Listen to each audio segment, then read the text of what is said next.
بسم اللہ الرحمن الرحیم. ناظرین کرام، آپ دیکھ رہے ہیں نئی سوچ ٹی وی اور میں ہوں آپ کا اپنا میزبان محمد افضل ساجد. آج ہمارے ساتھ لائن پر موجود ہیں جناب قیصر عمران صاحب. قیصر عمران صاحب جو ہے وہ چائنا میں پی ایچ ڈی کر رہے ہیں اور حال ہی میں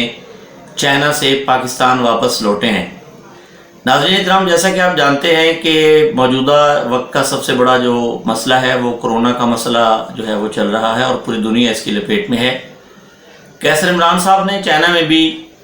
کرونا کے حوالے سے اس حکومت کی حکمت عملی کو دیکھا ہے اور اب پاکستان بھی آئے ہیں تو یہاں کے حالات بھی انہوں نے دیکھے ہیں.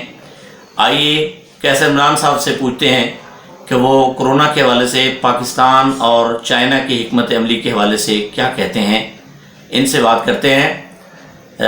جناب قیصر عمران صاحب، آپ کو ویلکم کہتا ہوں اپنے اسٹوڈیوز میں اور آپ کو خیر و عافیت کے ساتھ واپس وطن پہنچنے پر مبارکباد پیش کرتا ہوں. تو جناب قیصر عمران، آپ کیا کہتے ہیں کہ چائنا اور پاکستان میں کرونا وائرس کے حوالے سے جو حکمت عملی اپنائی گئی وہ کیسی ہے اور آپ اس کو کس نظر سے دیکھتے ہیں؟ شکریہ اپنے پروگرام میں انوائٹ کرنے کا. جہاں تک آپ کا سوال ہے چائنا اور پاکستان کی کرونا کے اگینسٹ جو اسٹریٹجی ہے اس میں کیا فرق ہے، میں سمجھتا ہوں کہ اس کے اندر جو بنیادی فرق ہے جی وہ یہ ہے کہ چائنا کی گورنمنٹ اور چائنا کی عوام آپ کو ایک پیج پر نظر آتی ہے کرونا کے اگینسٹ. ایون جب ہم وہاں موجود تھے چائنا کے اندر جی ہم نے اس کو بھی دیکھا کس طرح ایک نوٹیفیکیشن سے لاک ڈاؤن ہو گیا. مڈ دسمبر سے پھیلنے والا وائرس جو ہے یہ 22 جنوری کو ووہان کو لاک ڈاؤن کر دیا گیا اور چائنا نے اور چائنا کی گورنمنٹ نے بالکل جسے کہتے ہیں کہ کندھے کے ساتھ کندھا ملا کر اپنی حکومت کا ساتھ دیا اور بالکل ان کی انسٹرکشنز کے اوپر انہوں نے بالکل صحیح اس کے اوپر عمل پیرا ہوئے اور اس لیے آج آپ دیکھ رہے ہیں کہ وہ اس کے اوپر کامیاب ہیں اور ابھی ووہان بھی ان کا ہائی رسک سے نکل گیا ہے اور بہت زیادہ حد تک چائنا نے اس کے اوپر کنٹرول کر لیا ہے. جبکہ اگر دوسری طرف آپ دیکھیں پاکستان کے اندر پاکستان کی گورنمنٹ اور پاکستان کی عوام آپ کو ایک پیج پر نظر نہیں آئے گی. اس کی کئی وجوہات ہیں لیکن جو بنیادی وجہ اس کے اندر نظر آتی ہے وہ یہ ہے کہ کچھ بھی ایشوز ہیں، آپ سیاسی طور پر اسے کہیں، آپ ایون مذہبی طور پر کہیں یا کچھ بھی اختلافات ہو سکتے ہیں، لیکن چونکہ یہ ایک عالمی وبا ہے، پینڈیمک ہے، تو اس سلسلے کے اندر پاکستانی عوام کو اس کی سینسٹیوٹی کا شاید علم نہیں تھا. اگر علم تھا بھی تو کوئی بھی شخص اس کے اوپر عمل پیرا ہونے کو تیار نہیں تھا. یقیناً ایون یہ دیکھیں کہ وہ کیا کہتے ہیں کہ مورخ لکھے گا کہ ایک ایسی قوم تھی جو جن کو موت سے بچانے کے لیے پھینٹی لگائی جاتی تھی. حالانکہ ہم اس کی تائید تو نہیں کرتے جو پولیس زد و کوب کرتی ہے یا اس طرح کی چیزیں کر رہی ہے، لیکن جب آپ کسی عوام کو روکنا چاہیں گے اور ان کی زندگیاں بچانا چاہیں گے اور وہ پھر بھی اپنی زندگیوں کو بچانے کے لیے یا نہ بچانے کی کوشش کریں گے تو اس صورتحال کے اندر حکومت جب اپنا قانون کو لاگو کرنے کے لیے سختی کرے گی تو اس پہ پھر انارکی پیدا ہوگی. تو اس لیے اس میں جو بنیادی اسٹریٹجی میں فرق آ رہا ہے وہ یہ ہے کہ حکومت اور پاکستانی عوام ایک پیج پر ہمیں دکھائی نہیں دے رہی تھی، جبکہ چائنا اور چائنا کی حکومت ہمیں ایک پیج پر دکھائی دے رہی تھی، جس کی وجہ سے چائنا نے آج اس کو کنٹرول کر لیا. جناب قیصر عمران صاحب، میرا آپ سے دوسرا سوال یہ ہے کہ پاکستان میں لاک ڈاؤن کی حکمت عملی کس حد تک کامیاب رہی، آپ اس حوالے سے کیا فرماتے ہیں؟ آپ کا یہ سوال ہے کہ حکومت لاک ڈاؤن میں کتنی کامیاب ہوئی ہے کہ نہیں ہوئی.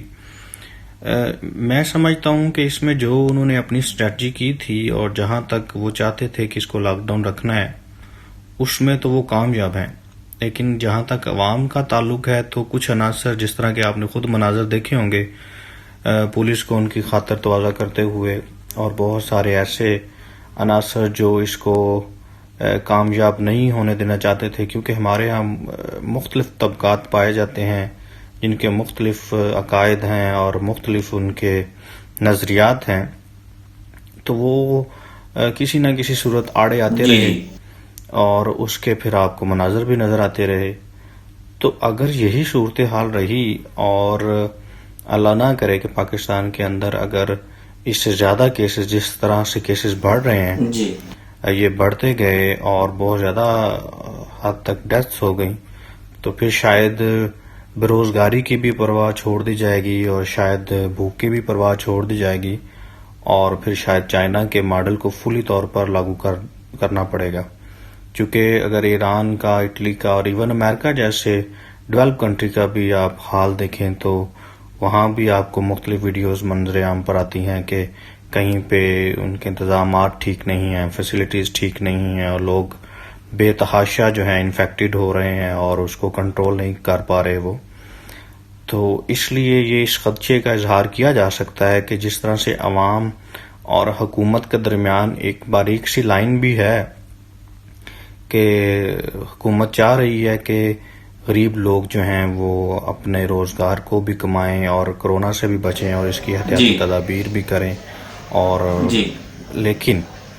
اگر اس کو کیسز بڑھ گئے اور اس کو طول دیا گیا تو پھر شاید حکومت کو سخت سے سخت انتظامات کرنے پڑے. جناب قیصر عمران، میرا آپ سے ایک اور سوال ہے کہ پاکستان کے عوام جو ہیں وہ حکومت کے ساتھ کس حد تک تعاون کر رہے ہیں؟ پاکستان کے عوام حکومت کے ساتھ کس حد تک تعاون کر رہے ہیں؟ آپ نے دونوں ملکوں میں عوام کا رد عمل اور حکومت کے اعلانات پر ان کا جو عمل ہے وہ دیکھا ہے. پلیز بتائیے گا آپ اس بارے میں کیا کہتے ہیں کہ پاکستان کے عوام کس حد تک حکومت سے تعاون کر رہے ہیں؟ ابھی کافی حد تک پاکستان کی جو اسٹریٹجی ہے وہ امپروو ہوئی ہے، اور ابھی آپ کو عوام بھی کافی سینسٹیو اور سینسٹائز نظر آ رہی ہے. جس طرح کے سندھ کے اندر ایشوز ہوئے ہیں، جس طرح پنجاب کے اندر ایشوز ہوئے ہیں، اور دوسرے صوبوں نے بھی اس کی سینسٹیوٹی کو ابھی جانچا ہے. کچھ فیکٹرز، کچھ عناصر جو کچھ لوگ ہیں ابھی بھی، لیکن ابھی چونکہ پاکستان ایک ڈیولپنگ کنٹریز ہے اور پاکستان اس چیز کا متحمل نہیں ہو سکتا تھا کہ اس کو اس طرح سے لاک ڈاؤن کیا جائے کہ لوگ بے روزگاری سے مر جائیں. تو ہمارے پاس جو چیلنجز ہیں وہ دو چیلنجز ہیں کہ ہم نے کرونا کے ساتھ نمٹنا ہے اور ساتھ ہی ساتھ ہمیں بے روزگاری کے ساتھ اور غربت کے ساتھ بھی ہمیں نمٹنا ہے. تو اس کے اندر ہمارے جو مخیر حضرات ہیں، جو حکومت ہے، وہ بہت اچھے اقدامات لے رہے ہیں، اور ابھی اس لحاظ سے ہوپ فل صورتحال ہو سکتی ہے کہ اگر عوام اور حکومت ایک پیج پر آ جاتے ہیں ابھی، اور کافی حد تک اس کے اندر چانسز ہیں، اور ابھی پاکستان کے اندر جو لوگ ہیں وہ سینسٹائز بھی ہوئے ہیں، لوگ کیئر بھی کر رہے ہیں، جو جیسا کہ میں نے کہا کہ چند ایک عناصر ہیں، تو ان کے لیے بھی گورنمنٹ جو ہے اپنے قانون کو عمل میں لا رہی ہے. تو امید ہے کہ ابھی اس طرح جو جزوی لاک ڈاؤن ہے یا کچھ ایریاز کو لاک ڈاؤن کر کے، اسپیشلی جو گیدرنگ والے ایریاز ہیں ان کو لاک ڈاؤن کیا جائے، یا وہ ایریاز جن کے اوپر اتنی گیدرنگ نہیں ہے ان کو اجازت دے دی جائے، تاکہ ملک کا پہیہ بھی چلتا رہے اور لوگ جو ہیں وہ اپنی زندگیوں سے محفوظ، ان کو اس کے لیے نہ کچھ ایسی ناگہانی صورتحال پیدا ہو. بہت شکریہ قیصر عمران صاحب ہمارے ساتھ رہنے کا اور ہمیں اپنے مشاہدات و تجربات سے آگاہ کرنے کا. ناظرین اکرام، آپ نے سنا انٹرویو جناب قیصر عمران صاحب کا، جو کہ حال ہی میں چائنا سے پلٹ کر آئے ہیں. انہوں نے آپ کو بتایا کہ وہاں کے عوام میں اور ہمارے عوام کی سوچ میں کیا فرق ہے. انشاءاللہ پھر ملاقات ہوگی. آج کے لیے اتنا ہی. اپنے میزبان افضل ساجد کو اجازت دیجیے. اللہ حافظ.